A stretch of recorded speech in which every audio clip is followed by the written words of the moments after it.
What would you say you do here? Well, look, I already told you. I deal with the goddamn customers so the engineers don't have to. I have people skills. I am good at dealing with people. What would you say you do here? That's exactly the question the American people want our useless establishment media to answer. We are going to be the consultants today and ask a few tough questions of our media. So, American media, what would you say you do here? Every person in America can agree that the first role of our press is to tell the truth, check the facts, be honest. Has this been a virtue of our press as of late? No. The number of unhinged conspiracy theory level headlines from our press should sicken all of us. This week, the Washington Post admitted that they fabricated a quote that was falsely attributed to President Trump and helped fuel the launch of his second impeachment.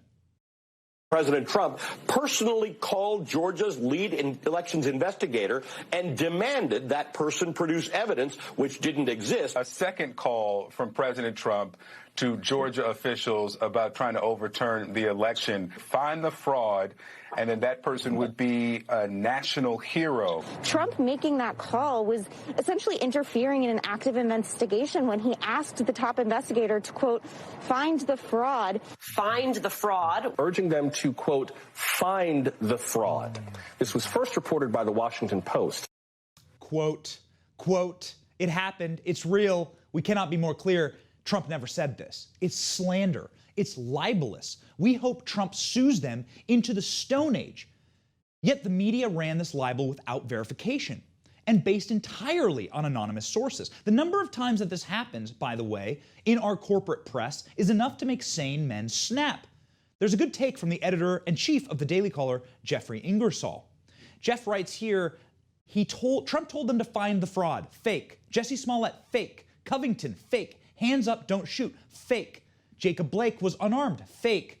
Alpha Bank. Fake. Cohen in Prague. Fake. Don Jr. WikiLeaks. Fake.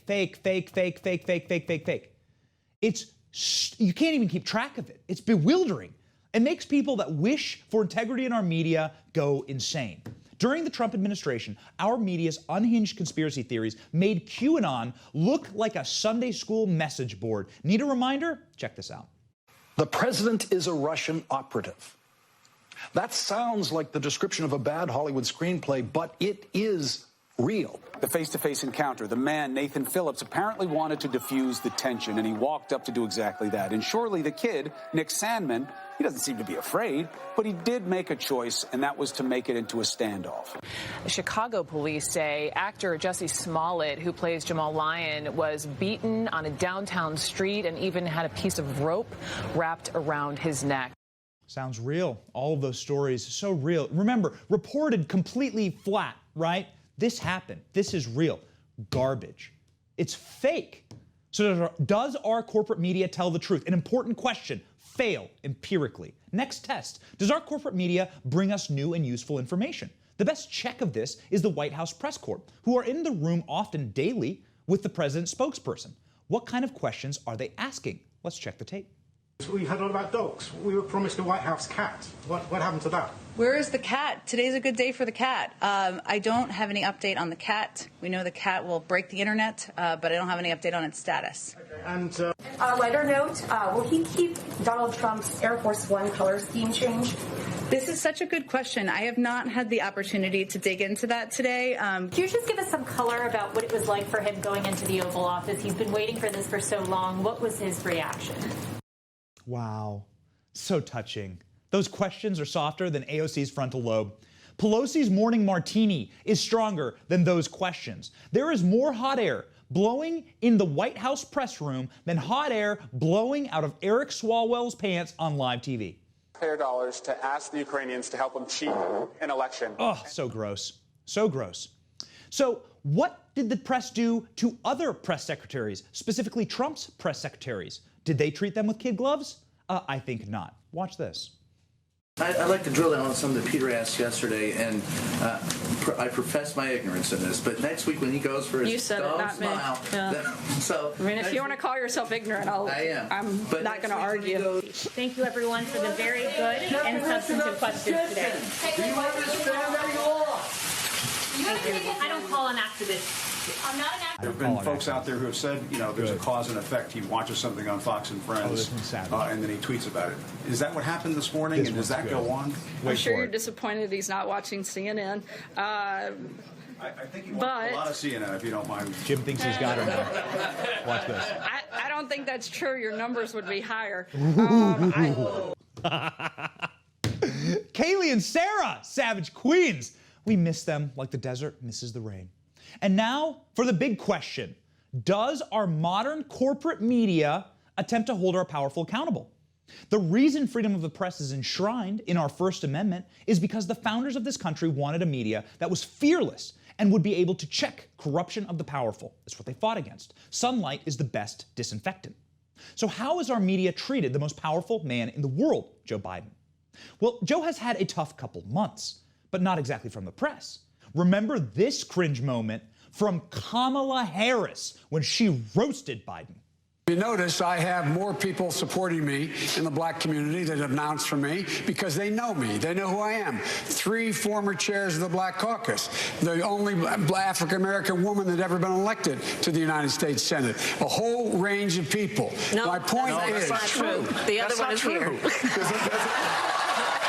said the first. I said the first African-American elected.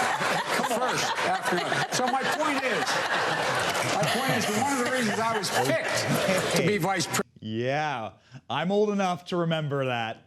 I'm old enough to remember when Mr. Biden actually availed himself to questions from the American public. That means that I am 18 months old. So how did that work out? Well, really painfully. Check this out. Why attack Sanders? Why? You're getting nervous, man. Calm down. It's okay. You are actively trying to diminish your Second Amendment right and take away your fourth. Now, go to shush. Shush. You, man. Well, yeah, you do, but look, Fat. Look, here's the deal. What are we going to do about climate change? Now, you say you're against pipelines, but then you want to replace these gas lines. That's not going to work. We got to stop building and replacing pipelines. You got to go vote for somebody else. All right, thanks so much, sir. We're going to have you. Go vote for someone else. Okay. Yep, there you go. That's painful. The worst of those clips was Joe Biden insulting the auto worker, though. You probably remember that. That worker represents everyday Americans, and Joe Biden swore and shouted in his face and said he does not work for him. That auto worker's name is Jerry Wayne, and he joins us soon. This was the exact moment when the fortifiers of our election, as Time magazine calls them, in print, decided to lock Joe Biden in a basement and swallow the key. Literally fortifying. A fortified basement, locked away from voters and from the press. A diminished Biden could no longer humiliate himself. And that bubble continues to this day. Thank you for your time. Mr. President, whatever happened to your promise from 7 weeks ago that if Democrats flipped the Senate, the checks were going out the door? We ask a Come on, question? Peter, thank you. Go, guys. Hi. Thank you. We ask a question? Go. Anything? Do we even exist? Did you receive a briefing about the border today? Got it. Great. Thank you all. Appreciate it. Okay, just signed a $2 trillion stimulus bill. And now I'm going to be wheeled right out of the Oval Office. See you guys. Our press has a duty to hold those in power accountable. They have utterly failed. Biden has gone nearly 60 days without a press briefing. Quite a change from this. I just told him I've got to come over and see the fake news. But we'll take a few questions, please. So we'll take a couple of questions. Okay, we'll take a few questions. Trump wasn't afraid of the press. In fact, he welcomed them. He exposed them as frauds and grandstanders. Check this out. You are attacking our news organization. Can you give us a chance? Your organization. You are attacking our news organization. Your organization. Can you give us a chance to ask a question, sir? Go ahead. Sir, can you state, Mr. President-elect, go ahead. Can you state She's categorically, asking a question. Mr. President-elect, can you give us a question? Don't be rude. It's up to him. Do you want us to rein in Robert Mueller? What a stupid question that is. What a stupid question. But I watch you a lot. You ask a lot of stupid questions. That's enough. Mr. President, That's I was going to ask one of the other folks. That's enough. Pardon me, ma'am. Mr. President. That's enough. Mr. President, I had one other question, if I may ask. What a ghoul. That last clip shows you everything you need to know. The media physically assaulted a White House staffer to ask a question of Trump. Now the only assault in the White House comes from Biden's pet dogs. And when Biden's dogs get sent home, which they did, he has a trusty new lapdog waiting, our corporate media. Actually, less like a noble dog and more like sheep.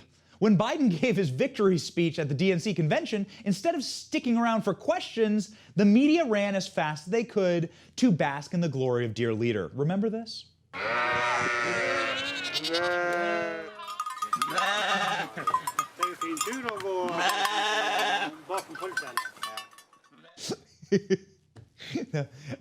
didn't add any noise to that. That was real. That was the audio. It's straight from the video.